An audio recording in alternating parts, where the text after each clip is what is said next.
वगरियाबम तुरा तन्हा वहम शावत जाए पैदा बखुशी गम कुनम खुदरा वमन खुदरा नुमीदानम इश्क अव्वल दर्द ले माशूक पैदा मी शावत तानसू जद शम्अ कई परवाना शहीदा मी शावत जू जलाता है किसी को ओ भी जलता है जरूर शमा भी जल जाते हैं परवाना जल जाने के बाद।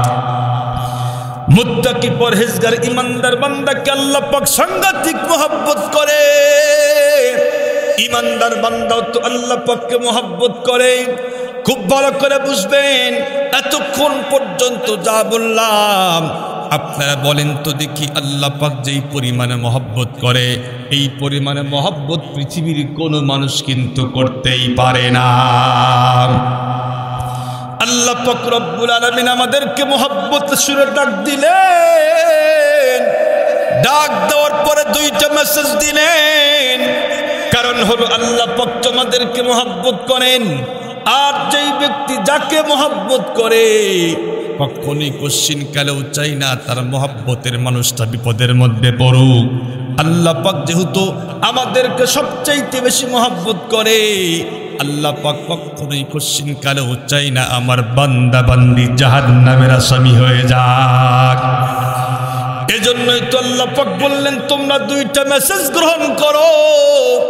যদি তোমরা দুইটা মেসেজ মানতে পারো আমি আল্লাহ পাক রব্বুল আলামিন তোমাদেরকে জান্নাতের মালিকানা দিয়া দিব। আল্লাহ পাক বলেন এক নম্বর মেসেজ হলো ইয়া আইয়ুহাল্লাযীনা আমানু দুখুলু ফিস সিলমি কাফা। হে আমার ঈমানদার বান্দাগণ, হে আমার দোস্তগণ, তোমাদের কিন্তু পরিপূর্ণ ইসলাম মানতেই হবে। পরিপূর্ণ ইসলামের মধ্যে ঢুকে যাও। পরিপূর্ণ কমপ্লিট ইসলাম মানতেই হবে। পৃথিবীর কোনো মানুষ যেমন পরিপূর্ণ ইসলাম ছাড়া কখনোই কোশ্চিন কালেও জান্নাত পাইতে পারে না, পরিপূর্ণ ইসলাম মানা ছাড়া এই পৃথিবীর বুকে কেন তামাম পৃথিবীর বুকে কখনোই কোশ্চিন কালেও শান্তির বাতাস বইতেই পারে না। ইসলাম যদি আমি আপনি পরিপূর্ণ মেনে নেই, দুনিয়ার বুকে যেমন আল্লাহ পাক আমাদেরকে শান্তি সমৃদ্ধি ফিরাইয়া দিবেন, ঠিক তদ্রূপ আল্লাহ পাক রব্বুল আলামিন মরতে দেরি হবে আমাদেরকে জান্নাতুল ফিরদাউসের মেহমান বানাইতে দেরি করবে না। এজন্য আল্লাহ পাক বললেন পরিপূর্ণ ইসলাম মানো। ইসলামকে বাইপাস করে মাইনাস করে কখনোই কোশ্চিন কালেও পৃথিবীর কোন মানুষ জান্নাতের মুখ দেখতে পারে না। আমাদের কিছু মানুষের বক্তব্য হলো ইসলাম শুধু থাকবে মাদ্রাসা এবং মসজিদে, হুজুররা ইসলামে থাকুক, আমরা ইসলাম মানতে চাই না। অথচ ইসলাম মানবে না এদেশের মধ্যে কেন তামাম পৃথিবীর বুকে শান্তি প্রতিষ্ঠা করার জন্য যত রকমের আইন প্রণয়ন করা হচ্ছে, যতই আইন প্রণয়ন করা হবে আইন দিন দিন বাড়তে থাকবে, কিন্তু কখনো ইসলামকে বাদ দিয়া শান্তি আসতে পারে না। যদি শান্তি আসতে চাই, যদি শান্তি আমরা পেতে চাই, তাহলে অবশ্যই ইসলাম মানার দরকার আছে কি?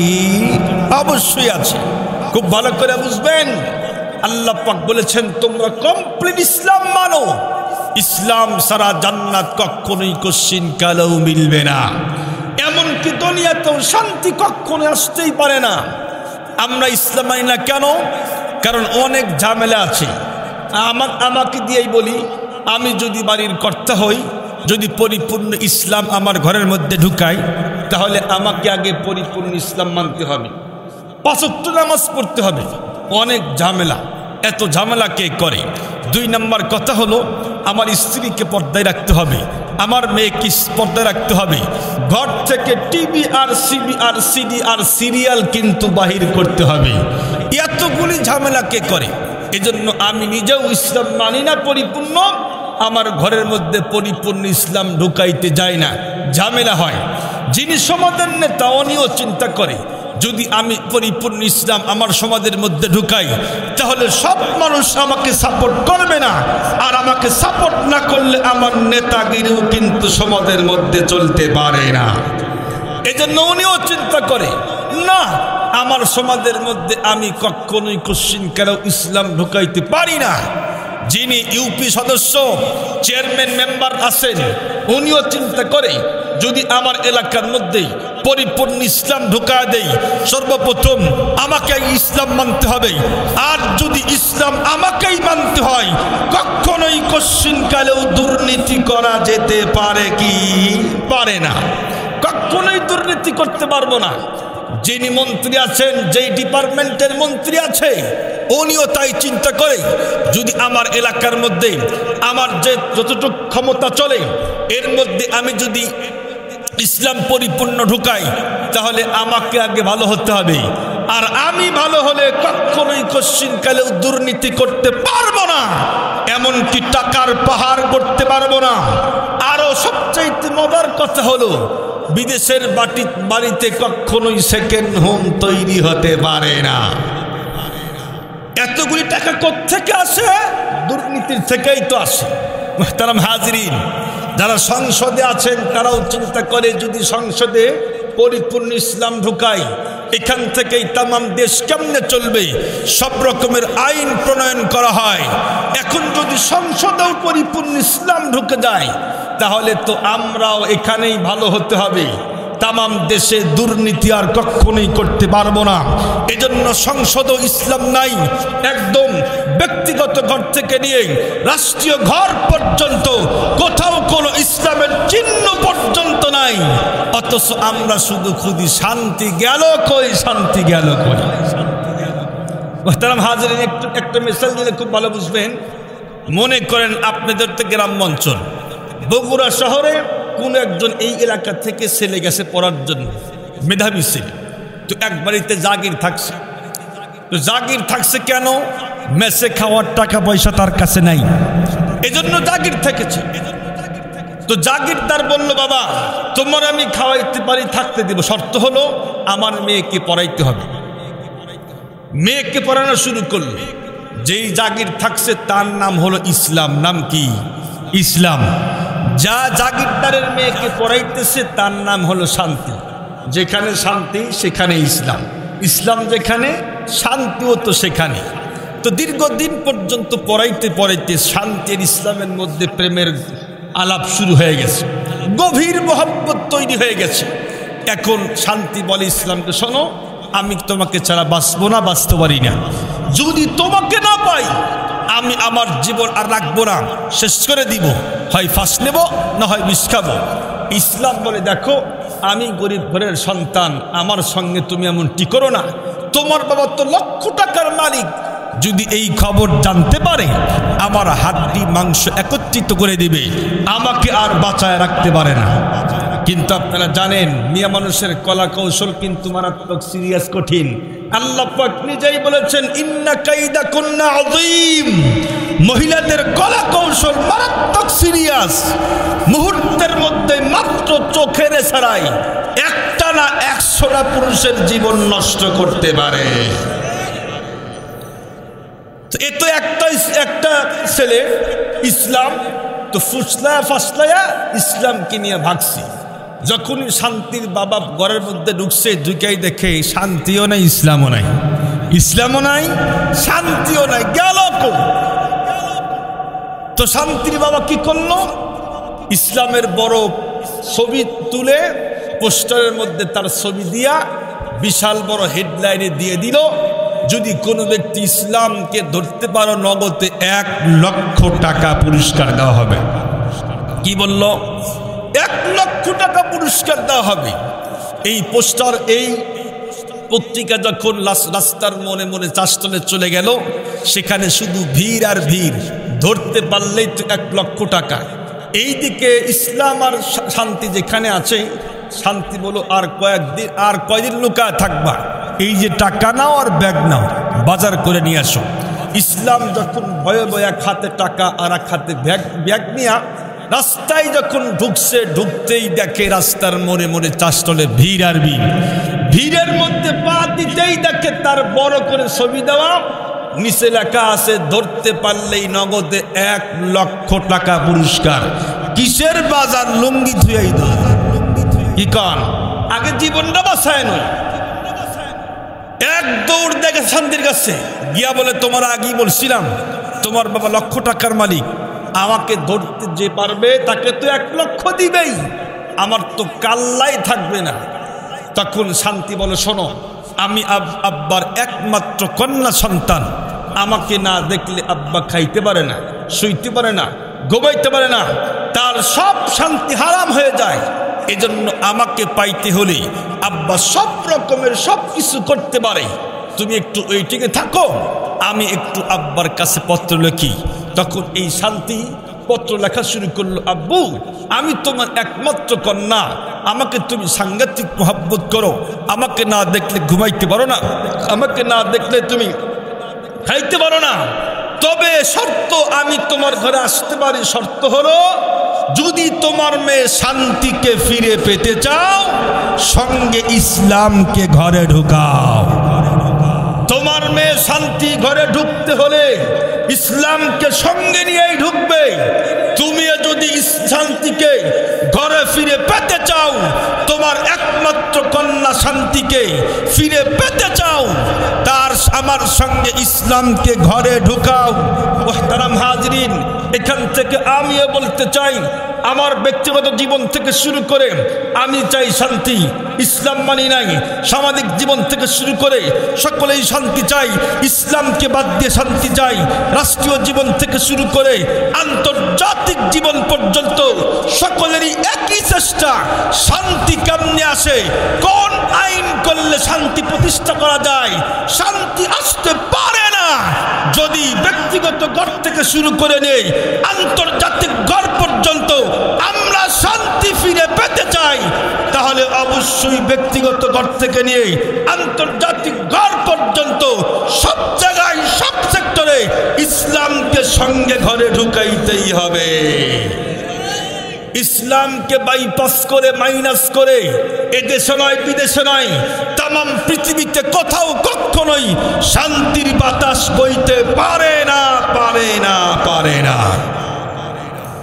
মুসলমান ভাইরা আমার লম্বা করতে চাই না, আমরা তো সকলেই শান্তি চাই, শান্তি চাই, কিন্তু কখনোই ইসলামকে বন্ধুরা আমার পরিপূর্ণ মানি না। আপনারা বুঝে থাকলে বলুন তো দেখি, শান্তি কখনোই আসতেই পারে না ইসলাম ছাড়া। এজন্যই তো আল্লাহ পাক বললেন উদখুলু ফিস-সিলমি কাফা, তোমরা পরিপূর্ণ ইসলাম মেনে নাও, ইসলামের ভিতরে পরিপূর্ণ ঢুকে যাও। এটি হলো আল্লাহ পাক রব্বুল আলামিনের 1 নম্বর মেসেজ। 2 নম্বর মেসেজ হলো ওয়ালা তাত্তাবিউ খুতুওয়াতিশ শাইতান, খবরদার খবরদার কখনোই তোমরা শয়তানের কথা শুনতেই যায় না। শয়তানের কথা কিন্তু বন্ধুরা আমার আল্লাহ পাক শুনতে বারণ করে দিলেন। কেন আল্লাহ পাক বারণ করলেন? আল্লাহ পাক নিজেই বলে ইন্নাহু লাকুম আদুউম মুবিন, নিঃসন্দেহে শয়তান কিন্তু তোমাদের প্রকাশ্য শত্রু এবং দুশমন। ও মুসলমান, খুব ভালো করে বুঝবেন, শয়তান কিন্তু আমাদের সাংঘাতিক সিরিয়াস দুশমন। শয়তান তো নিজেও জাহান্নামের আসামি হয়ে গেছে। কোন সিস্টেম মানুষদেরকে ধোঁকা দিয়া বোকা বানায়া ইসলামের পথ থেকে বিরত রাখা যায়, সেই পথ আর পদ্ধতি কিন্তু বন্ধুরা আমার শয়তান 24 ঘন্টায় গ্রহণ করতে ব্যস্ত। শয়তান তো কখনোই কোশ্চেন কালেও চাই না আল্লাহ পাকের একটা বান্দা বান্দি জান্নাতের মালিকানা পাক। ও মুসলমান, এজন্যই তো 24 ঘন্টায় ডিউটি করে, যেন একজন বান্দা বান্দি ইসলামের ভিতরে ঢুকতে না পারে। শয়তানের সঙ্গে আমাদের বন্ধুরা আমার শত্রুতা তৈরি হলো কেমনে, খুব ভালো করে বুঝবেন। আল্লাহ পাক রব্বুল আলামিন যখন আদমকে তৈরি করলেন, তৈরি করার পরেই তো বললেন উসজুদু লি আদম, তোমরা সকলেই আদমকে সিজদা করো। উসজুদু লি আদম, আদমকে সিজদা করো। ফাসাজাদাল মালাইকাতু কুল্লুহুম আজমাউন, এই তামাম পৃথিবীর বুকে যতগুলি আল্লাহ পাক ফেরেশতা তৈরি করেছিলেন সবগুলি ফেরেশতা কিন্তু বন্ধুরা আমার একসঙ্গে এক লগে সিজদায় লুটায়া পড়ল। আপনারা বন্ধুরা আমার সকলেই জানেন যখন এই সবগুলি ফেরেশতা একসঙ্গে সিজদার মধ্যে লুটায়া পড়ল, আপনারা সকলেই তো জানেন আল্লাহ পাক রব্বুল আলামিন এই পৃথিবীর বুকে অসংখ্য অগণিত ফেরেশতা তৈরি করলেন। আল্লাহ পাক কতগুলি ফেরেশতা তৈরি করেছেন আপনারা বলুন তো দেখি, এর কোনো হিসাব পৃথিবীর কোনো মানুষের কাছে আছে নাকি? আল্লাহ পাক বলেন ওয়ামা ইয়ালামু জুনুদ রাব্বিকা ইল্লাহু, ওয়ামা ইয়ালামু জুনুদ রাব্বিকা ইল্লাহু। আমার বাহিনীর সংখ্যা কত, আমার রিজার্ভ ফোর্সের সংখ্যা কত, এটা আমি সারা পৃথিবীর কোনো মানুষ কখনোই জানতেই পারে না। অসংখ্য অগণিত ফেরেশতার মাধ্যমে আল্লাহ পাক আদম পয়গম্বরকে সিজদা করাইলেন, কিন্তু আল্লাহ পাক তাকায় দেখে মিস্টার ইবলিস এখন পর্যন্ত সিজদা করে নাই। আল্লাহ পাক ইবলিসকে লক্ষ্য করে বললেন ক্বালা ইয়া ইবলিস মা মানাকা আন তাসজুদা লিমা খালাকতু বিয়াদাই। হে ইবলিস, আমি আমার বান্দা আদমকে তৈরি করলাম নিজ হাত দ্বারা, কোন ব্যক্তি তোমাকে নিষেধ করলো সিজদা করার জন্য? আল্লাহ পাক বললেন আমি আমার বান্দাকে তৈরি করলাম নিজ হাত দ্বারা, কোন ব্যক্তি তোমাকে নিষেধ করলো সিজদা করার জন্য? খুব ভালো করে বুঝবেন, আল্লাহ পাক বলেন বান্দাকে তৈরি করছি নিজ হাত দ্বারা, অথচ আল্লাহ পাক আসমান তৈরি করেছেন কোন শব্দ দ্বারা? জমিন তৈরি করলেন কোন শব্দ দ্বারা? চন্দ্র সূর্য গ্রহ নক্ষত্র তামাম পৃথিবী আল্লাহ পাক তৈরি করলেন কোন শব্দ দ্বারা? কিন্তু যখন মানুষকে তৈরি করতে গেলেন আল্লাহ পাক বলেন খলাকতু বিয়াদাই, আমি আল্লাহ পাক বান্দাদেরকে নিজ হাত দিয়ে তৈরি করেছি। সুবহানাল্লাহ। মুসলমান ভাইরা আমার, যেই জিনিসটা নিজ হাত দিয়ে তৈরি করা হয় এই জিনিসের প্রতি কিন্তু আলাদা মহব্বত এবং ভালোবাসার টান থাকে কি থাকে না, জোরে বলেন। যেই জিনিসটা নিজ হাত দিয়ে মেহনত করে তৈরি করা হয় এই জিনিসের প্রতি আলাদা মহব্বত কিন্তু তৈরি হয়। একটা মিসাল দিলেই খুব ভালো বুঝবেন। আপনারা তো সকলেই জানেন আমাদের পয়গম্বর আসার আগে অনেকগুলি পয়গম্বর আল্লাহ পাক রব্বুল আলামিন এই পৃথিবীর বুকে পাঠিয়েছিলেন। এর ভিতরে একজন নবীর নাম, একজন নবীর কথা বলি, সেটি হলো আল্লাহর পয়গম্বর নূহ আলাইহিস সালাতু ওয়াস সালাম। আল্লাহর পয়গম্বর নূহ আলাইহিস সালাতু ওয়াস সালাম ৯৫০ বছর পর্যন্ত ইসলামের দাওয়াত দিলেন, কিন্তু মানুষগুলি যখন মানতে চায় না আল্লাহ পাকের পয়গম্বর বলেছে ইন্নী দাউতু কওমি লাইলান ওয়া নাহারা। ওগো আল্লাহ পাক রব্বুল আলামিন, আমি আমার উম্মতদেরকে সকালেও ডেকেছি, বিকালেও ডেকেছি, রাত্রেও ডেকেছি তোমার ইসলামের দিকে। এরপরেও তো তারা আসলো না, কি করব? আল্লাহর পয়গম্বর নূহ আলাইহিস সালাতু ওয়াস সালাম অতিষ্ঠ হয়ে আল্লাহর কাছে বদদুয়া করলেন, আল্লাহ এই জাতিকে তুমি ধ্বংস করে দিয়ে দাও। সংক্ষিপ্ত করে বলি, আল্লাহ পাক রব্বুল আলামিন সঙ্গে সঙ্গে দোয়া কবুল করে নিলেন। আল্লাহ পাক বললেন নূহ পয়গম্বর কিস্তি তৈরি করো, নৌকা তৈরি করো। দীর্ঘদিন পর্যন্ত নৌকা তৈরি করলেন। তৈরি করার পরে আল্লাহ পাক বললেন তোমাকে যারা মেনেছে তাদেরকে উঠাও। তাদেরকে পয়গম্বর উঠাইলেন। দীর্ঘ ৪০ দিন পর্যন্ত বন্ধুরা আমার প্লাবন হয়ে গেল। যখনই প্লাবন শেষ হয়ে গেল পয়গম্বর তাকা দেখলেন কাফের বেঈমান নাস্তিকদের আন্ডা বাচ্চা পর্যন্ত শেষ হয়ে গেছে, সব ধ্বংস হয়ে গেল। আল্লাহ পাক এই মুহূর্তে পয়গম্বরকে বললেন পয়গম্বর তুমি তোমার নিজ হাত দিয়ে কিছু পাতিল তৈরি করো। আল্লাহর পয়গম্বর নূহ আলাইহিস সালাতু ওয়াস সালাম নিজ হাত দিয়ে পাতিল তৈরি করলেন। যখন কয়েকটি পাতিল তৈরি হয়ে গেল আল্লাহ পাক বললেন নূহ পয়গম্বর তোমার নিজের হাতের লাঠি দ্বারা আবার ভেঙে ফেলো। নূহ পয়গম্বর আবার ভাঙলেন। ভাঙ্গার পরই তো সাংঘাতিক মন খারাপ করে বসে রইলেন। আল্লাহ পাক বললেন নূহ পয়গম্বর মনটা খারাপ কেন তোমার? নূহ পয়গম্বর বললেন আল্লাহ কি জন্য বললা পাতিল তৈরি করো? অনেক মেহনত করে সুন্দর করে নিজের মতো করে কয়েকটা পাতিল বানাইছিলাম, আবার বললা ভেঙ্গে ফেলো, ভেঙ্গে ফেললাম, নিজ হাত দিয়ে বানাইছিলাম তো এই জন্য ভাঙ্গার পরে মনটা খুবই খারাপ। আল্লাহ পাক জিজ্ঞেস করলেন নূহ পয়গম্বর পাতিলের মধ্যে কি হাত দিয়েছিলা? না তো আল্লাহ দেই নাই। পাকি দিয়েছিলা? তাও তো দেই নাই। চোখ দিয়েছিলা? তাও তো দেই নাই।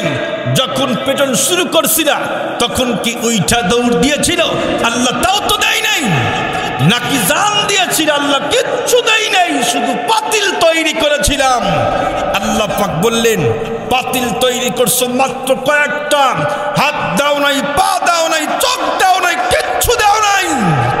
তাই যদি ভাঙ্গার পরে এতই মহব্বত হয়, আমি আমার প্রত্যেকটা বান্দাকে তৈরি করছি নিজ হাত দ্বারা, কুদরতি হাত দ্বারা।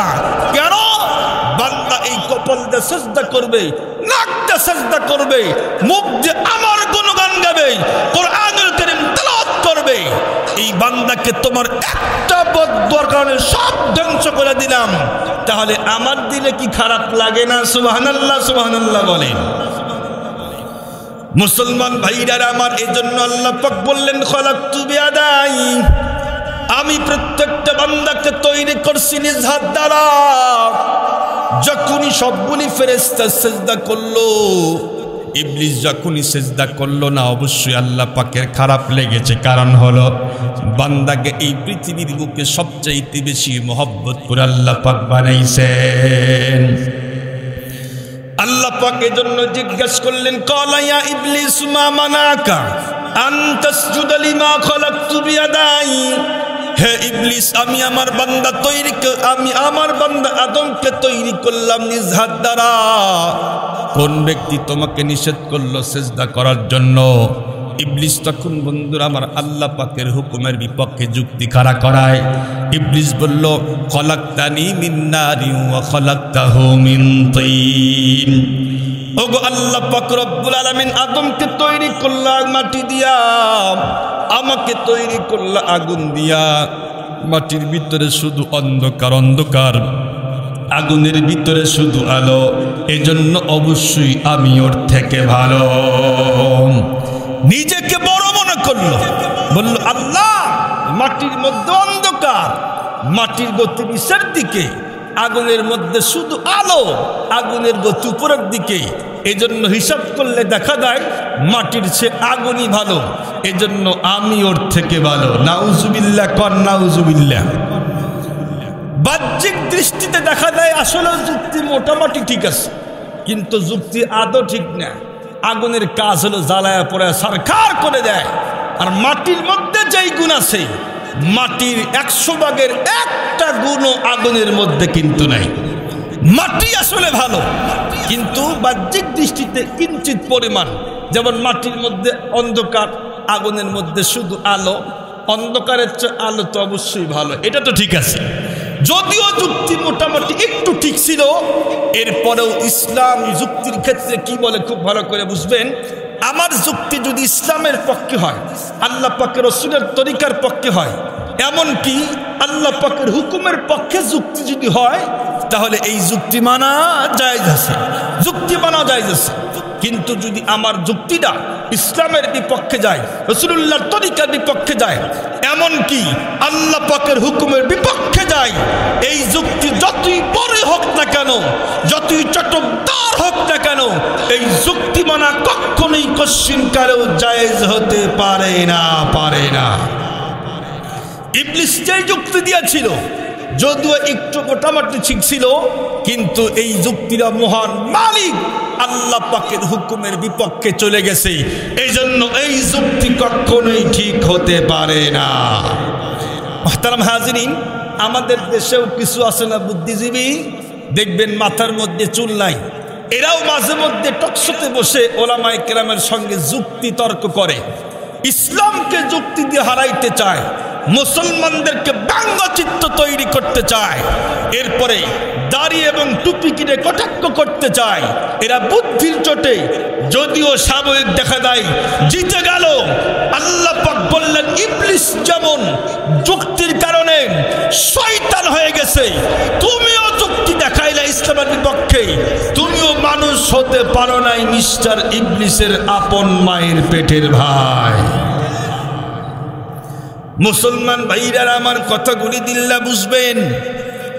ইবলিস যখনই বলল আল্লাহ আমি ওর থেকে ভালো, সঙ্গে সঙ্গে আল্লাহ পাক আর কোনো কথা বললেন না। আল্লাহ পাক ডাইরেক্ট বললেন ফাখরুজ মিনহা ফাইন্নাকা রাজিম ওয়া ইন্না আলাইকা লানাতি ইলা ইয়াউমিদ্দিন। আল্লাহ পাক বললেন ফাখরুজ মিনহা ফাইন্নাকা রাজিম ওয়া ইন্না আলাইকা লানাতি ইলা ইয়াউমিদ্দিন। তুই জান্নাত থেকে বাহির হ, এমনকি তুই কিয়ামত পর্যন্ত লাঞ্ছিত এবং বঞ্চিত। খুব ভালো করে বুঝবেন, তাফসীরে কুরতুবীর মধ্যে লেখে ইবলিস কিন্তু বন্ধুরা আমার আল্লাহ পাকের ৮০,০০০ বছর পর্যন্ত গোলামি করেছিল। ১-২ বছর কিন্তু গোলামি করে না, ৮০,০০০ বছর পর্যন্ত আল্লাহ পাকের গোলামি করলো। আল্লাহ পাক খুশি হয়ে তাকে কিন্তু মুসলমান জান্নাতের ভিতরে ঢুকায়া দিয়েছিলেন। ও মুসলমান, কিন্তু যখনই আল্লাহ পাকের মাত্র একটা হুকুম মানল না, সঙ্গে সঙ্গে আল্লাহ পাক ৮০,০০০ বছরের ইবাদত নিমিত্তে ধ্বংস করে দিয়া দিল। জান্নাত থেকে ঘাট ধাক্কা দিয়ে বহিষ্কার করে দিয়ে দিল। ও মুসলমান, আমি আপনাদেরকে বলতে চাই, বলেন তো দেখি, ইবলিস তো ৮০,০০০ বছর পর্যন্ত গোলামি করে, মাত্র একটা হুকুম অমান্য করে সে পথভ্রষ্ট হয়ে গেল, ধ্বংস হয়ে গেল। আমরা যে আল্লাহ পাকের কত হাজার হুকুম অমান্য করছি, আমাদের কপালে যে কি আছে আল্লাহ পাকই ভালো জানেন। ইবলিস তো একটা হুকুম মানে নাই, তাই যদি অবস্থা হয়, আমাদের তো প্রত্যেক দিন ধরতে গেলে ৫ ওয়াক্ত নামাজই তো পড়ি না, আমাদের কপালে যে কি আছে এটা আল্লাহ সারা পৃথিবীর কোন মানুষ বলতেই পারে না। মুসলমান ভাইরা আমার লম্বা করতে চাই না, ইবলিস যখন আল্লাহ পাকের সামনে দিক দিয়ে জান্নাত থেকে বহিষ্কার হয়ে আসতেছিল, আল্লাহ পাকের সঙ্গে অনেকগুলি কথা ডিসকাস করেছিল। সবগুলি বন্ধুরা আমার বলার সময় নাই, আমার যেটা মূল পয়েন্ট সেটাই বলতে চাই। আল্লাহ পাকের সামনে বলল, আল্লাহ যে আদমকে সিজদা না করার কারণে আমি আমার ৮০,০০০ বছর ইবাদত হারাইলাম, ৮০,০০০ বছর ইবাদত হারাইলাম, জান্নাত পর্যন্ত আমার ক্যান্সেল হয়ে গেল। ওই আদমের সন্তানদেরকে কখনোই কোশ্চিন কালেও তোমার রাস্তায় চলতে দিতে পারি না। আল্লাহ পাকের সামনে বলল, আল্লাহ সুম্মা লাআতিয়ান্নাহুম মিন বাইনি আইদিহিম ওয়া মিন খালফিহিম ওয়া আন আইমানিহিম ওয়া আন শামাইলিহিম ওয়া লা তাজিদু আকসারাহুম শাকিরিন। আল্লাহ পাকের সামনে বলল, আল্লাহ তোমার প্রত্যেকটা বান্দাকে সামনে থেকে আক্রমণ করব, পিছন দিক থেকে আক্রমণ করব, ডান দিক থেকে আক্রমণ করব, বাম দিক থেকে আক্রমণ করব, চতুর্দিক থেকে আক্রমণ করে তোমার প্রত্যেকটা বান্দা বান্দিকে আমি পথভ্রষ্ট করেই ছেড়ে দিব। একটা কেউ তোমার ইসলামকে পরিপূর্ণ মানতেই দিব না। কিন্তু দিক যে আরো 2টা আছে, ইবলিসের মনে হয় খবর নাই। উপরে দিক, নিচের দিক আছে না নাই? ইবলিস বলছে সামনে থেকে, পিছন থেকে, ডান থেকে, বাম থেকে আক্রমণ করব, চতুর্দিক থেকে উপর্যুপরি আক্রমণ করে তোমার বান্দাদেরকে পথভ্রষ্ট করে দেব, একটা কেউ ইসলামে ঢুকতে দেব না। আল্লাহ পাক বলেন উপরের দিক আর নিচের দিক বাদ আছে। বান্দা যদি 7 বছর পর্যন্ত গুনাহ করে আমাকে চিনতে পারে, আল্লাহ আমি যা করছি সব ভুল করেছি, সামনে থেকে একটাও করব না। বান্দা যদি খালেস নিয়তে একটা মাত্র সেজদা আমার কুদরতি পায়ে দেয়, বান্দা সেজদা দিবে নিচের দিক থেকে, আমি আল্লাহ পাক আসমানের দিক থেকে তার জিন্দেগীর সব গুনাহ মাফ করে দিব। সুবহানাল্লাহ, সুবহানাল্লাহ বলেন। তুমি কত পারবা, পারো, যাও। মুসলমান ভাইরা আমার কথা লম্বা করতে চাই না। আল্লাহ পাকের সামনে বলল, আল্লাহ তোমার প্রত্যেকটা বান্দা বান্দিকে পথভ্রষ্ট করেই ছেড়ে দেব। ও মুসলমান, যেই আদমের কারণে আজকে আমি পথভ্রষ্ট হইলাম, সেই আদমের সন্তানদেরকে কখনোই তোমার রাস্তায় চলতেই দিব না। এই কথা বন্ধুরা আমার আল্লাহ পাক আজকে আমাদেরকে স্মরণ করা দিলেন। আল্লাহ পাক বললেন, ওয়ালা তাত্তাবিউ খুতুওয়াতিশ শাইতান, খবরদার তোমরা কিন্তু কখনোই শয়তানের কথা শুনতেই যাও না। কারণ হলো শয়তান তো তোমাদের আব্বুকে সিজদা না করার কারণে সে তো কিয়ামত পর্যন্ত লাঞ্ছিত হয়েছে, বঞ্চিত হয়েছে, এমনকি জাহান্নামের আসামি হয়ে গেছে। আজকে তোমাদেরকে ধোঁকা দিয়ে বোকা বানায়া তোমাদেরকে জাহান্নামে ঢুকাইতে চায়। এই জন্য আল্লাহ পাক 1 নম্বর মেসেজ বললেন, তোমরা পরিপূর্ণ ইসলাম মানো। 2 নম্বর হলো খবরদার শয়তানের কথা কখনোই শুনতেই যায় না। কেন? ইন্নাহু লাকুম আদুউম মুবিন। আল্লাহ পাক বলেন, নিঃসন্দেহে শয়তান তোমাদের প্রকাশ্য শত্রু এবং দুশমন। আল্লাহ পাক কত ভালোবাসেন আমাদের। শয়তান যে ধোঁকা দিবে আল্লাহর সঙ্গে তো ওয়াদা করে আসছে। এই কথা আল্লাহ পাক আমাদেরকে জানা দিলেন যে আল্লাহ জানে বান্দা যখন পরিপূর্ণ ইসলাম মানতে যাবে, শয়তান কিন্তু পরিপূর্ণ ইসলাম মানতেই দিবে না। একে তো শয়তান ধোঁকা দেয়, আর কিছু মানুষের মেধা মস্তিষ্ক শয়তান ধোলাই করে। ধোলাই করে দেখবেন কিছু বুদ্ধিজীবী আছে, এরা বলে দেয়, মিয়া আপনার সন্তানকে মাদ্রাসায় পড়ায় হবেটা কি? স্কুল কলেজে দেন, বিজ্ঞানী বানান, এরপরে বড় বড় ডক্টর বানান, ইঞ্জিনিয়ার বানান। এরা ইসলামকে ইসলামের মধ্যে ঢুকতে দিতে চায় না, মাদ্রাসায় পড়াইতে দিতে চায় না। এদের মেধা মস্তিষ্ক কিন্তু শয়তান ধোলাই করছে। আবার কিছু আছে আব্বা আম্মার পক্ষ থেকে ইসলাম মানতে দেয় না। যেমন কিছু আছে সকালে নিজে ফজরের নামাজ পড়ে কিন্তু সন্তানকে ডাক দেয় না, বাবা একটু ঘুমাও। আবার কিছু সন্তান বলে, হুজুর আমি দাঁড়িয়ে রাখতে চাই, আব্বা আম্মা রাখতে দেয় না। কয় এখন কেন? এখন কেন রাখবো তুমি? অনেক সন্তান বলছে, হুজুর আমি নামাজ পড়তে চাই কিন্তু আব্বা আম্মা এটা সহ্য করে না। তার মানেই হলো যখন কোন একজন মুসলমান পরিপূর্ণ ইসলাম মানতে যাবে, তার শিক্ষকের পক্ষ থেকে বাধার সৃষ্টি হয় না? আমরা তো দেখতেছি সোশ্যাল মিডিয়াতে, যখন কোন একজন মহিলা মেয়ে মানুষ বোরকা পরে কলেজে আসে, শিক্ষকদের থেকে বলা হয় খবরদার বোরকা পরে কলেজে আসতে পারবে না। এই জাতীয় কুলাঙ্গার শিক্ষক আছে তো? আছে, অনেক আছে, যাদের বোরকা দেখলেই শরীরের মধ্যে চুলকানি উঠায়। এরা কখনোই প্রকৃতপক্ষে মুসলমান হতে পারে না। নাস্তিক বেঈমানদের কুলাঙ্গার দালাল এবং দালাল, এরা হলো নাস্তিকদের দালাল। এরা কখনোই প্রকৃতপক্ষে মুসলমান হতেই পারে না। একজন মানুষ যখন পরিপূর্ণ ইসলাম মানতে যাবে, তখন হয়তোবা শিক্ষক না করবে, খবরদার ছাত্র ইসলাম মানতে পারবে না। যখন ইসলাম পরিপূর্ণ মানতে যাবে, আব্বার পক্ষ থেকে, আম্মার পক্ষ থেকে, সমাজের নেতাদের পক্ষ থেকে বাধার সৃষ্টি হতেই পারে। কিন্তু যদি কোনো মানুষ পরিপূর্ণ ইসলাম মানে সব বাধা উপেক্ষা করে, আল্লাহ পাক বলেন তাকেই আমি জান্নাতুল ফেরদাউসের মেহমান বানাবো। সুবহানাল্লাহ, সুবহানাল্লাহ বলেন। মুসলমান ভাইরা আমার কথাগুলি দিলরা বুঝবেন।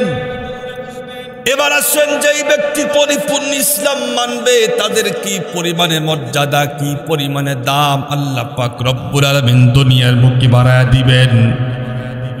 মুসলমানদের 2 নম্বর খলিফার কথা বলি।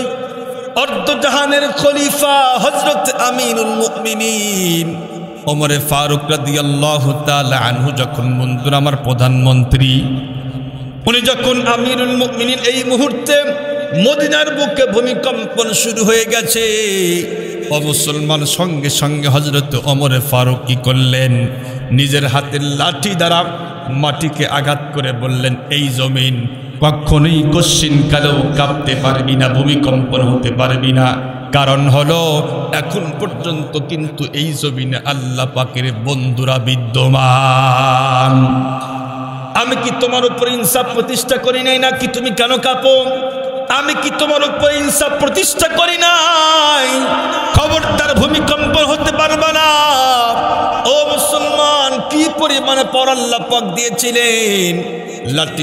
হাতের লাঠি দ্বারা আঘাত করার সঙ্গে সঙ্গে আল্লাহ পাক রব্বুল আলামিন সঙ্গে সঙ্গে ভূমিকম্পন বন্ধ করে দিয়েছে। ইতিহাস প্রমাণ করেছে যেদিন ভূমিকম্পন শুরু হয়েছিল সেই দিনই থামা দিয়েছে। তারপর থেকে আজ এই মুহূর্ত পর্যন্ত মদিনায় আর কখনোই কশ্চিনকালেও ভূমিকম্পন দেখা যায় নাই। সুবহানাল্লাহ, সুবহানাল্লাহ বলেন। ইতিহাসবিদ দেখেন, তাম পৃথিবীতে ভূমিকম্পন হলেও মদিনায় কখনোই ভূমিকম্পন হতে পারে না, পারে না। আল্লাহু আকবার। হযরত ওমর ফারুকের কি পাওয়ার, কি পাওয়ারটা ছিল তার। মুসলমান ভাইরা আমার কথাগুলি দিল্লা বুঝবেন। আমর ইবনুল আস রাদিয়াল্লাহু তাআলা আনহুর কথা বলি।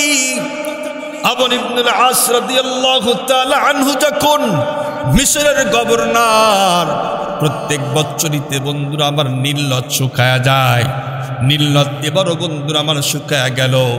সকল জনগণ এসে বলল, স্যার নীল নদের পানি কিন্তু অবশ্যই জারি করতেই হবে।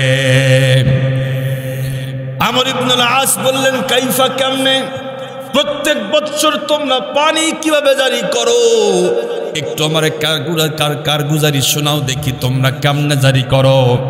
তখন জনগণ বলতেছিল, স্যার প্রত্যেক বছরই আমরা সুন্দরী একটা মহিলাকে জবাই দিই, জবাই দিলেই সঙ্গে সঙ্গে নীল নদ আবার পানি জারি করে দেয়। আমর ইবনুল আস রাদিয়াল্লাহু তাআলা আনহু বললেন, কখনোই নয়, কাল্লা লা ইউমকিন, কখনোই সম্ভব নয়। কারণ হলো যেই জিনিসটা ইসলাম সাপোর্ট করে না, এটা আমি আমর ইবনুল আস কখনোই কশ্চিনকালেও করতেই পারবো না। একজন নিষ্পাপ নিরপরাধ মহিলাকে এমনিতেই হত্যা করা ইসলাম কখনোই সাপোর্ট করে না। এই কাজ আমি কখনোই করতেই পারবো না। তারাও তো নেতা ছিল, আমরাও তো একটু চেয়ার পেয়েই ইসলামকে বাইপাস করে ইসলামের ক্ষতি পর্যন্ত করতে আমরা দ্বিধাবোধ করি না। আমরা তো অবশ্যই বক্তব্যই দিয়ে দেই। কিছু লোক বক্তব্য দেয় এ দেশ ইসলামের জন্য স্বাধীন করি নাই, নাউজুবিল্লাহ কোন। কিছু লোকের বক্তব্য হলো রাষ্ট্রীয় ধর্ম ইসলাম আমরা মানতে চাই না, নাউজুবিল্লাহ বলেন। কত বড় কুলাঙ্গার হলে এমন কথা বলতে পারে? কিছু লোক তো বলা শুরু করেছে যে বিসমিল্লাহ থেকে, সংসদ থেকে বিসমিল্লাহ উঠায় দিবে। আল্লাহ রাসূল বলেছে, কুল্লু আমরিন দিবানি লাম ইউবদা ফিহি বিসমিল্লাহি ফাহুয়া আবদাল।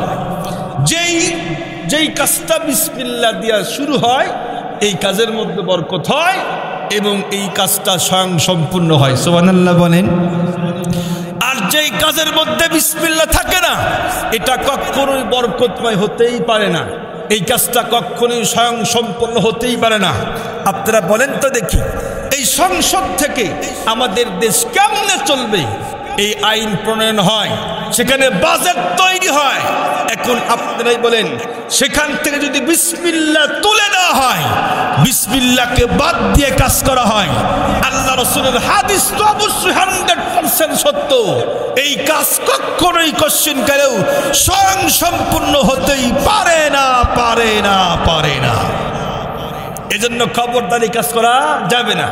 যদি করা যায় তাহলে এই দেশের 99% জনগণ তা কখনোই সমর্থন করবে না, করবে না। মুসলমান ভাইরা আমার, আমর ইবনুল আস বললেন, খবরদার, যেই কাজটা ইসলাম সাপোর্ট করে না এই কাজ আমি কখনোই কশ্চিনকালেও করতেই পারবো না। তবে পরামর্শের জন্য হযরত ওমর ফারুকের কাছে পত্র লিখলেন আর বললেন, ও গো আমিরুল মুমিনিন, মিশরের মধ্যে তো নীল নদ শুকায়া গেছে, কেমনে জারি করতে হবে একটু আপনি পরামর্শ দেন। হযরত ওমর ফারুক রাদিয়াল্লাহু তাআলা আনহু যখন পত্র পাইলেন, পরে বন্ধুরা আমার, উনি আমার দুইটা পত্র লিখলেন। একটা পত্র হলো আমর ইবনুল আসের কাছে, থ্যাংক ইউ, তোমাকে ধন্যবাদ। ইসলাম বিরোধী কোনো কাজ যে তুমি করো না, এজন্য তোমাকে ধন্যবাদ। 2 নাম্বার পত্র লিখলো হলো নীল পানির কাছে। সুবহানাল্লাহ, আরো আসতে বলেন সুবহানাল্লাহ। আমরা জানি মানুষ পত্র লেখে মানুষের কাছে, ভাই লেখে ভাইয়ের কাছে, বোন লেখে বোনের কাছে, বাবা লেখে তার ছেলের কাছে। একটা ঘটনা আপনাদেরকে শোনাই। আমি যখন জামিল মাদ্রাসায় পড়ি, আমাদের ওস্তাদ আছেন নাজমুল হুজুর, উনি আমাদের পড়াইতেন, উনি এখনো আছেন, অনেক রসিক মানুষ। তো পড়াইতে গিয়া একটা কারগুজারি শুনাইছে, সেটি হলো উনি বলেন যে ছেলে গেছে বিদেশ, ছেলে টাকা ফুরিয়ে গেছে, আব্বার কাছে পত্র লিখছে। কি লিখছে? সংক্ষিপ্ত, টাকা নাই টাকা চাই ইতিহাই। কি লিখছে? একদম ছোট্ট করে, টাকা নাই টাকা চাই ইতি আব্দুল হাই। আর কি আব্দুল হাই নাম, আব্দুল লেখে নাই, ইতিহাই। টাকা নাই টাকা চাই ইতিহাই। যখন বাবার কাছে পত্র আসছে, বাবা দেখে সাংঘাতিক কারবার। আব্বা তুমি কেমন আছো, মা কেমন আছে, গ্রাম কেমন আছে, সব কিছু কিচ্ছু না লেখা ডাইরেক্ট হিট করছে, টাকা নাই টাকা চাই ইতিহাই। বাবারও সাংঘাতিক রাগ ধরছে, টাকা দিবে না। এজন্য বাবাও পত্র লিখছে, টাকা নাই কথা সাপ ইতি বাপ। কথাকে বুঝছেন আপনারা? যেমন চিঠি তেমন উত্তর, টাকা চাই টাকা নাই ইতিহাই। বাবা লিখছে টাকা নাই কথা সাপ ইতি বাপ। যেমন চিঠি তেমন উত্তর। তার মানে বুঝাইলাম, একজন মানুষ আর একজন মানুষের কাছেই তো পত্র লেখে, কিন্তু পৃথিবীর কোন পাগলও নদীর কাছে পানির কাছে চিঠি লিখতে পারে না। হযরত ওমর ফারুকের এত কনফিডেন্স, এত ইতিকাদ, এত বিশ্বাস যে আমার কথা নীল নদের পানি পর্যন্ত শুনবে। সুবহানাল্লাহ বলেন। মুসলমান ভাইরা আমার, উনি কি করলেন? পানির কাছে পত্র লেখা শুরু করলেন। ইলমিন আমিরিল মুমিনিন ইলা নীল মিসর ইন কুনতা তাজরি বিআমরিল্লাহ ফাজরি ওয়া ইল্লা ফালা তাজরি। আল্লাহু আকবার বলেন। হযরত ওমর ফারুক পত্র লেখা শুরু করলেন। দুইটা পত্র নিয়ে একজন বার্তাবাহক পিয়ন হাঁটি হাঁটি পা করে বন্ধুরা আমার মিশরের মধ্যে চলে গেলেন। একটা পত্র তো আমর ইবনুল আসের কাছে দিয়ে দিলেন, তোমার চিঠি তোমার পত্র নাও। আর একটা এই পত্র নিয়ে উনি এক দৌড় দিয়া নীল নদের কাছে চইলা গেলেন। মুসলমান খুব ভালো করে বুঝবেন, উনি দেখলেন কিরে, তামাম পৃথিবীর বুকে একজন মানুষ আর একজন মানুষের কাছে পত্র লেখে, কিন্তু কখনোই কশিন কালেও দেখলাম না একজন মানুষ পানির কাছে পত্র লিখলো।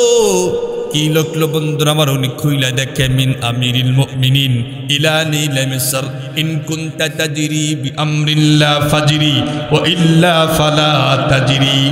মাত্র দুইটা কথা লিখছে। মুসলমান খুব ভালো করে বুঝবেন, নীলনদকে ইনফরমেশন করছে, এই নীলনদ, তুমি যদি আল্লাহ পাকের পক্ষ থেকে পানি জারি হও, আল্লাহ পাকের হুকুমে পানি জারি হও, তাহলে তোমার মতো নীল নদের পানি আমাদের দরকার আছে। আর যদি আল্লাহ পাকের হুকুম বাদ দিয়া ভিন্ন কোন তরিকায় পানি জারি হতে চাও, তাহলে তোমার মতো নীল নদের পানি আমাদের কখনোই কশিন কালেও দরকার হতে পারে না। মাত্র দুটি কথা, যদি আল্লাহ পাকের হুকুমে জারি হও তো ভালো কথা, তাহলে তোমার মতো নীল নদের পানি দরকার আছে। আর যদি আল্লাহ পাকের হুকুম বাদ দিয়া ভিন্ন কোন তরিকায় কোন একজন মহিলাকে দেওয়ার পরে তুমি জারি হও, তাহলে তোমার মতো নীল নদের পানি আমাদের দরকার নাই। সুবহানাল্লাহ বলেন। মুসলমান ভাইরা আমার, এই চিঠিখানা বার্তাবাহক পিয়ন হাঁটি হাঁটি পা করে নীল নদের ভিতরে ফেলে দিলেন। উনি বলেন, ফেলতে দেরি হয়েছে, আমি তাকায় দেখি 16 হাত উঁচা হয়ে পানি উঠতে দেরি করে নাই। ফেলতে দেরি হয়েছে, 16 হাত উঁচা হয়ে পানি উঠতে দেরি করে নাই। ও মুসলমান, তারাও তো মুসলমান ছিল। হুম রিজাল নাহনু রিজাল, তারাও তো মুসলমান, আমরাও মুসলমান, তারাও মুসলমান, তারাও ছিল ইমানদার, আমরাও ইমানদার। তাদের কথা পানি পর্যন্ত শোনে, আমরা প্রত্যেক দিন চিল্লাই, এরপরও একটা মশা মাছি পর্যন্ত নড়ে না। কি? তারাও তো মুসলমান ছিল, তাদের কথায় ভূমিকম্পন পর্যন্ত বন্ধ হয়েছিল, তাদের কথায় পানি জারি হয়েছে। ইতিহাস প্রমাণ করে হযরত ওমর ফারুকের চিঠি পাওয়ার পরে আগে তো প্রত্যেক বছর নীল নদ শুকায় যাইত, কিন্তু ইতিহাস প্রমাণ করেছে ওমর ফারুকের চিঠি পাওয়ার পরে আজকের এই মুহূর্ত পর্যন্ত পানি আর শুকায় নাই। এমনকি কিয়ামত পর্যন্ত নীল নদ পানি আর শুকাইতে পারবে না। আল্লাহু আকবার, আল্লাহু আকবার। আরো মজার কথা, ইতিহাসবিদ এটাও লিখেছে কিতাবের মধ্যে, ওই যে 16 হাত উঁচা হয়ে যে পানি উঠছিল, পানি একটু কম বেশি হয়েছে, কিন্তু এই 16 হাতের নিচে পানি আর যায় নাই। সুবহানাল্লাহ, জোরে বলেন সুবহানাল্লাহ। জোয়ার একটু বেশি আসলে পানি বেশি হবে, আবার একটু কমেও তো পানি কমে না, শুকাই তো নাই পানি। কিন্তু ওই যে 16 হাত উঁচা হয়ে দে একটা লেভেল ছিল, এই 16 হাতের নিচে এই পর্যন্ত পানি যায় নাই। সুবহানাল্লাহ, সুবহানাল্লাহ বলেন। আর একটা মিসাল দিলে শেষ করে দিন ইনশাআল্লাহ। সাদ ইবনে আবি ওয়াক্কাস রাদিয়াল্লাহু তাআলা যুদ্ধে গেছেন, যুদ্ধ করার জন্য। যুদ্ধ করতে করতে রাত, সংক্ষিপ্ত করে বলি, থাকার তো জায়গা নেই। সামনে তাকায় দেখে বিশাল বড় একটা আফ্রিকার জঙ্গল। আপনারা বলেন তো জঙ্গলে কি থাকে? বাঘ, ভাল্লুক, সাপ, বিচ্ছু, সব হিংস্র প্রাণী থাকে। মুসলমান ভাইরা আমার সাদ ইবনে আবি ওয়াক্কাস বলে, মঞ্চ তৈরি করো, ভাষণ হবে। সাহাবায়ে কেরাম চিন্তা করলেন, মনে হয় আমাদের উদ্দেশ্যে বয়ান বক্তৃতা করবেন। মঞ্চ তৈরি করা হলো। সাদ ইবনে আবি ওয়াক্কাস রাদিয়াল্লাহু তাআলা আনহু হিংস্র প্রাণীদেরকে লক্ষ্য করে বক্তব্য দেওয়া শুরু করে দিলেন। কি বক্তব্য দিলেন? কিতাবের মধ্যে লেখছে, সাদ ইবনে আবি ওয়াক্কাস বলে, এই হিংস্র প্রাণী শোনো, আমরা তো এমনিতে এখানে আসি নাই, আমরা তো রাসূলুল্লাহর সাহাবায়ে কেরাম আল্লাহ পাকের দ্বীনকে বুলন্দ করার জন্য এখানে আসি, সুতরাং আমাদের পক্ষ থেকে আমরা এখানে আসি নাই। যুদ্ধ করতে করতে রাত হয়ে গেছে, কই থাকবো, থাকার তো কোনো জায়গা নাই, তবে আজকে এই মুহূর্তে তোমাদেরকে জঙ্গল খালি করতে হবে, আমরা রাত্রে এখানে অবস্থান করব। উনি বক্তব্য শেষে এটাও বললেন, যদি তোমরা আমার বক্তব্যে কাজ না হয়, আমার তরবারির হাত থেকে তোমরা একটাও রক্ষা পাবে না। সুবহানাল্লাহ কোন! কত বড় ক্ষমতাশীল! আমাদের কথা তো মানুষই শোনে না, আমার কথা আমার সন্তান পর্যন্ত শোনে না, আমার কথা আমার স্ত্রী পর্যন্ত শোনে না, আমার নফসের কথা আমি নিজেই শুনি না, আর তাদের কথাই হিংস্র প্রাণী পর্যন্ত শুনেছে। সুবহানাল্লাহ বলেন। মুসলমান ভাইরা আমার, উনি বললেন, তোমরা জঙ্গল খালি করে দাও, আজকে আমরা এখানে অবস্থান করব, রাত্রে আমাদের কোনো থাকার জায়গা নাই। সাদ ইবনে আবি ওয়াক্কাস রাদিয়াল্লাহু তাআলা আনহু ভাষণ দিতে দেরি হইল। উনি তাকায় দেখে বাঘ তার সন্তানকে কামড় দিয়ে বন্ধুরা আমার চলা শুরু করে দিছে। বাঘ তার সন্তান বাঘকে কামড় দিয়ে চলাপথ চলা শুরু করে দিছে। সাপ তার সাপের কাতারে, সবগুলি প্রাণীগুলি, সবগুলি মাখলুক বন্ধুরা আমার মুহূর্তের মধ্যেই জঙ্গল খালি করতে বাধ্য হয়ে গেছে। তারাও তো মানুষ ছিল, আমরাও মানুষ, আমাদের কথা মানুষই শোনে না, আমরা নেতৃত্ব করতেই পারি না। তারা কি করছে? পশু পাখির উপরেও নেতৃত্ব দেখাইছে। আহা, কত বড় নেতা ছিল তারা! কেন করছে? কেন হয়েছে? তারা পরিপূর্ণ আল্লাহ পাকের ইসলাম মেনেছিল, পরিপূর্ণ ইসলাম মেনেছিল, আল্লাহ পাক যা নাজিল করেছিল তাই মেনেছিল। আমরা আমাদের সুবিধা মতো মানি, তাই না? আমরা সুবিধা মতো মানি, যেমন ইসলামটা আমরা মানি সুবিধা মতো। কেমনে? মনে করেন আমি মোটামুটি 5 ওয়াক্ত নামাজি পড়ি, হঠাৎ করে হাঁটুর মধ্যে ব্যথা, বসতে কষ্ট হয়, তাছাড়া দুনিয়া মারে কোনো সমস্যা নেই। এই লোকটা দেখবেন অন্য কাউকে কিচ্ছু জিজ্ঞাসা না করে একটা চেয়ার কান্দে করে নিয়ে চেয়ারে বসতে নামাজ শুরু করে দিচ্ছে। আর জিজ্ঞাসা করলো না, হুজুর আসলে চেয়ারে বসতে নামাজ জায়েজ আছে কি না? জায়েজ আছে কিনা সেই মাসলা আমি দিচ্ছি না, জায়েজ আছে কি নাই এটা জিজ্ঞাসা করলো না, সুবিধা মতো শুরু করে দিচ্ছে। আছে না নাই? আছে। আমরা যে নামাজ পড়ি, নামাজ কি শিখছি কোনো দিন? ইমাম সাহেবকে জীবনে বলছি, হুজুর দেখেন তো আমার রুকু ঠিক আছে কিনা, আমার সিজদা ঠিক আছে কিনা, দেখেন তো আমার তাশাহুদ ঠিক আছে কিনা, আমার সুবহান রাব্বিয়াল আলা আজিম ঠিক আছে কিনা। এগুলো জীবনে ইসলামের কোনো তথ্য জিজ্ঞাসা করি নাই। আরো কি করি? ইমামের ভুল ধরে ইমামের চাকরি পর্যন্ত আমরা খায়া দিই। আছে না মুসল্লি এরকম? আল্লাহ পাক কি বললেন? ফাসআলু আহলা যিকর ইন কুনতুম লা তা'লামুন। যদি তোমরা না জানো, যারা উলামায়ে কেরাম আছে তাদের কাছ থেকে জিজ্ঞাসা করে জেনে এরপর আমল করো, তা না হলে কিন্তু কবুল হবে না। দুঃখের সাথে বলতে হয়, দুনিয়ার সব রকমের কাজ আমরা কিন্তু অন্যের কাছ থেকে জিজ্ঞাসা করেই করি। কি বলেন? একটা রং মিস্ত্রি তাও নিজেই মাতবরি করে না, নেতাগিরি করে না, অন্যের কাছ থেকে দেখা হাতে কলমে শিক্ষা এরপরে আর একটা বিল্ডিংয়ে রং করে। ঠিক ততবে একটা রাজমিস্ত্রিও তাই, একটা কাঠমিস্ত্রিও তাই। ক্ষেতের মধ্যে যে সার দেয় একদম সহজ কাজ, এটাও শিক্ষা গ্রহণ করেই করে। কিন্তু আফসোসে বুক ফেটে যায়। ইসলাম যখন আমি আপনি মানতে যাই, নিজেই মন গড়া যা পারি তাই মানি, কোনোদিনে কখনো হুজুরদের জিজ্ঞেস করিনি। করছি জীবনে কন তো একদিন হাত তোলেন, হুজুর আমি জিজ্ঞেস করে কেন আমল করি? কন একটাও নেই, একটাও নাই। আল্লাহ পাক বললেন ফাসআলু আহলা যিকর ইন কুনতুম লা তা'লামুন। যদি তোমরা যেই বিষয়ে না জানো, এই বিষয়ে উলামায়ে কেরামের কাছ থেকে জিজ্ঞাসা করে তারপর আমল করো। দুনিয়ার সব রকমের কাজ অন্যের কাছ থেকে জিজ্ঞাসা করেই করলাম, না করলে জীবনে হইতো না। আর ইসলাম যেই নামাজ না হলে আমার জান্নাত কবলে নাই, সেই নামাজের মতো মহা মূল্যবান একটা ইবাদত আমি নিজেই করতেছি।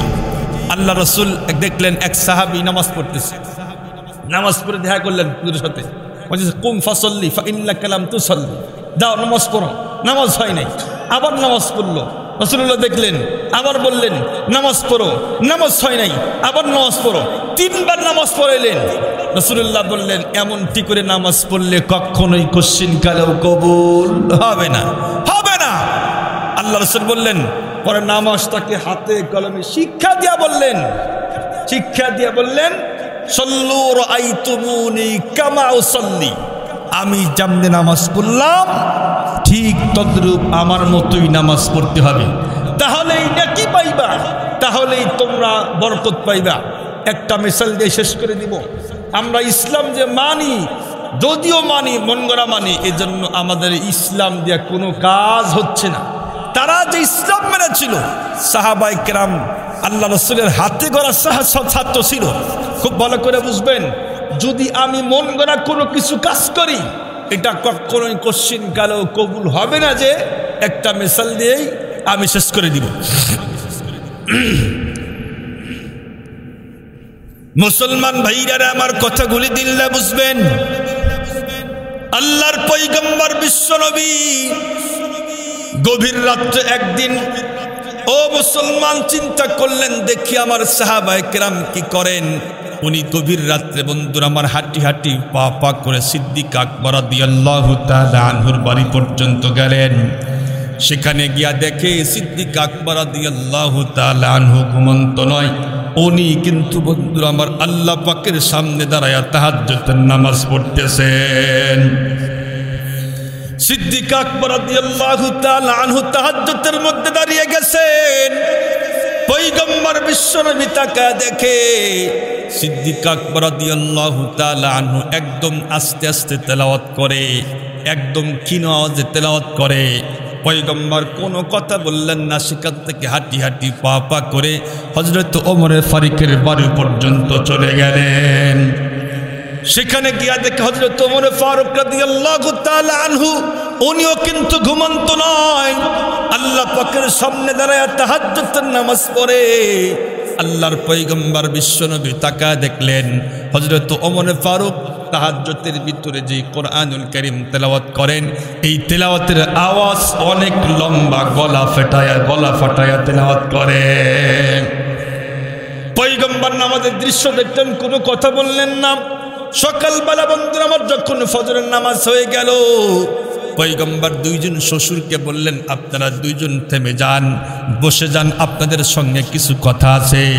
আল্লাহর পয়গম্বর দুইজন শ্বশুরকে বন্ধুরা আমার সামনে বসায়া বললেন, পয়গম্বর বললেন, ও সিদ্দিক আকবর, গত রাত্রে কিন্তু আমি আপনাদের বাড়িতে বেড়াইতে গিয়েছিলাম। সিদ্দিক আকবর বললেন, কোন সময় গিয়েছিলেন পয়গম্বর বিশ্বনবী? আমরা তখন কি করতেছিলাম? আল্লাহর পয়গম্বর বিশ্বনবী বললেন, আমি এমন সময় গিয়েছিলাম তাহাজ্জুদের মুহূর্তে তাকায় দেখলাম তোমরা তো আল্লাহ পাকের সামনে দাঁড়ায়া তাহাজ্জুদের নামাজ পড়তেছিলাম। আমার অন্তরটা ঠান্ডা হয়ে গেছে, কারণ হলো এই নামাজের জন্যই কত কষ্ট করেছিলাম আমি। ও মুসলমান, আল্লাহর পয়গম্বর সিদ্দিক আকবরকে প্রশ্ন করলেন, সিদ্দিক আকবর, তোমার নামাজটা দেখে আমার দিলটা ভরে গেছে, কিন্তু প্রশ্ন হলো তুমি নামাজের মধ্যে এত আস্তে আস্তে তেলাওয়াত করলা কেন? এত আস্তে আস্তে কেন তেলাওয়াত করলাম? সিদ্দিক আকবর তখন উত্তর করলেন, আসমা তোমার না যাইতু, ও গো পয়গম্বর বিশ্বনবী, আমার উদ্দেশ্য ছিল আল্লাহ পাককে শোনাবার। আমি তো আল্লাহ পাককে শোনায়া দিছি, দুনিয়ার কোনো মানুষকে শোনাবার উদ্দেশ্য ছিল না। এই জন্যই তো আস্তে আস্তে পড়ে আমি আল্লাহ পাককে শোনায়া দিলাম। আল্লাহু ইয়ালামুল জাহরা ওয়া মা ইয়াখফা। যিনি আস্তে বললেও শোনেন, যিনি জোরে বললেও শোনেন, তিনি হলেন আমার আল্লাহ। আস্তে বললেও যেহেতু শোনেন, এজন্য আমি আস্তে আস্তে পড়েই তো আল্লাহ পাককে শোনায়া দিলাম। খুব ভালো করে বুঝবেন, ওমর ফারুক রাদিয়াল্লাহু তাআলা আনহুকে জিজ্ঞেস করলেন, আপনি কেন জোর আওয়াজে গলা ফাটায়া তেলাওয়াত করলেন? হযরত ওমর ফারুক রাদিয়াল্লাহু তাআলা আনহু বলা শুরু করলো, গো পয়গম্বর বিশ্বনবী, দুই কারণে আমি জোরে আওয়াজ করে কোরআন শরীফ তেলাওয়াত করলাম। এক নাম্বার হলো উকিদুল ওয়াসনান ওয়া উতরিদুশ শাইতান। এক নাম্বার হলো আমি জোরে তেলাওয়াত করে মানুষদের শয়তানকে দূর পর্যন্ত ভাগায় দিলাম। কারণ আপনার মুখেই শুনেছিলাম, যেই পর্যন্ত কোরআনুল কারীমের আওয়াজ যায় ওই পর্যন্ত শয়তান থাকতে পারে না। এজন্যই তো জোর আওয়াজে কোরআন শরীফ তেলাওয়াত করে শয়তানকে অনেক দূর পর্যন্ত ভাগায় দিলাম। দুই নাম্বার হলো আমি তো একাই তাহাজ্জুদের নামাজ পড়ে নেকি পাইতেছি, আমি জোরে জোরে তেলাওয়াত করলাম। কারণ হলো ভিন্ন কোনো মানুষের কর্ণকুহরে যখন আমার তেলাওয়াতের আওয়াজ ঢুকবে, তখন তারাও জাগ্রত হয়ে তাহাজ্জুদের নামাজ পড়ে তারাও নেকি পাবে। সুবহানাল্লাহ, সুবহানাল্লাহ। দুইজনের যুক্তি কিন্তু সাংঘাতিক যুক্তি, তাই না? উনি বললেন আস্তে পড়ছি, কারণ আমি তো আল্লাহ পাককে শোনাবার জন্য পড়ছি, এজন্য আস্তেই পড়লাম। দুনিয়ার লোককে আমি শোনাইতেই তো চাই না, এজন্য জোরে পড়ার কোনো কি নাই, প্রশ্নই ওঠে না। ওমর ফারুক বললেন, আমি শয়তানকে ভাগাইছি, দুই নাম্বার মানুষদেরকে জাগাইয়া তাহাজ্জুদের নামাজ পড়াইছি। সুবহানাল্লাহ বলেন। আপনারা মনে কি বলেন? এই দুইজনের যুক্তি সুন্দর না? সুন্দর। কিন্তু রাসূলুল্লাহ বললেন, সিদ্দিক আকবর, আপনি যা আসতে পড়লেন এটা আপনি কই পাইছেন? এটা তো কোরআন শরীফও বলে নাই, রাসূলুল্লাহ আপনাকে বলতে বলে নাই। এটা আপনার মন গড়া যুক্তি। আপনি যে জোরে বললেন শয়তানকে ভাগাইতে হবে, মানুষদেরকে জাগাইতে হবে, এটা কোনে পাইলেন? এটা আপনার মন গড়া যুক্তি। আল্লাহ পাক পয়গম্বর বুঝাইতে চাইলেন, ওয়ালা তাজহার বিসসালাতিকা ওয়ালা তুখাফিত বিহা ওয়াবতাগি বাইনা যালিকা সাবিলা।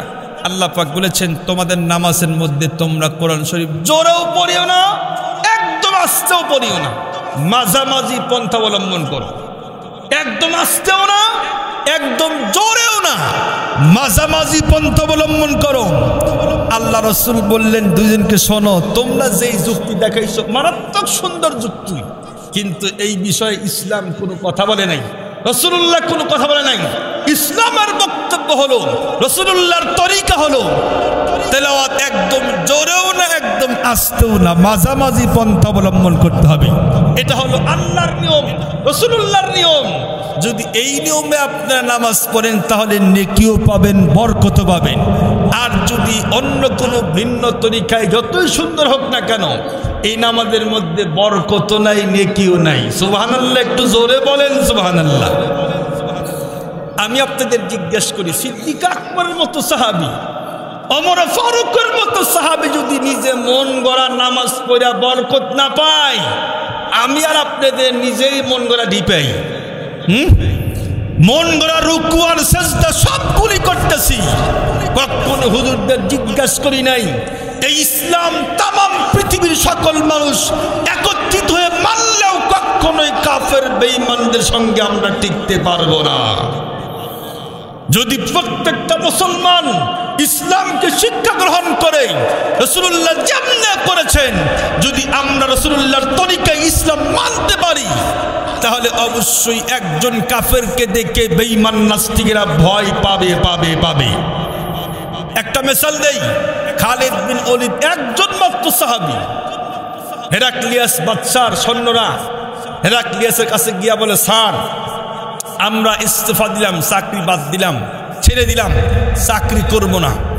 হেরাক্লিয়াস জিজ্ঞাসা করে, কেন? মাত্র একজন মাত্র মানুষ খালিদ বিন ওলীদ, আর তোমরা হাজার হাজার মানুষ সৈন্য, একজনের সামনেই দাঁড়াইতে তোমাদের এত সমস্যা কেন? তখন তারা বলা শুরু করলো, স্যার নরম গদিতে বৈশা বক্তব্য দেওয়াই যায় না, কি বলেন? পারলে মাঠে গিয়ে দেখেন। ওনারা বলেন, আমরা তাকায় দেখি যখন খালিদ বিন ওলীদ মাত্র একটা তরবারি নিয়ে আকাশের দিকে ঘুরায়, আল্লাহু আকবার বলে, আমরা তাকায় দেখি তামাম আসমানে শুধু তরবারি ঘোরে। সুবহানাল্লাহ কোন। আবার যখন নারায়ে তাকবীর আল্লাহু আকবার বলে, তরবারি যখন জমিনের দিকে নামায়, আমরা তাকায় দেখি শুধু একটা নাই, লক্ষ লক্ষ তরবারি একসঙ্গে পড়ে।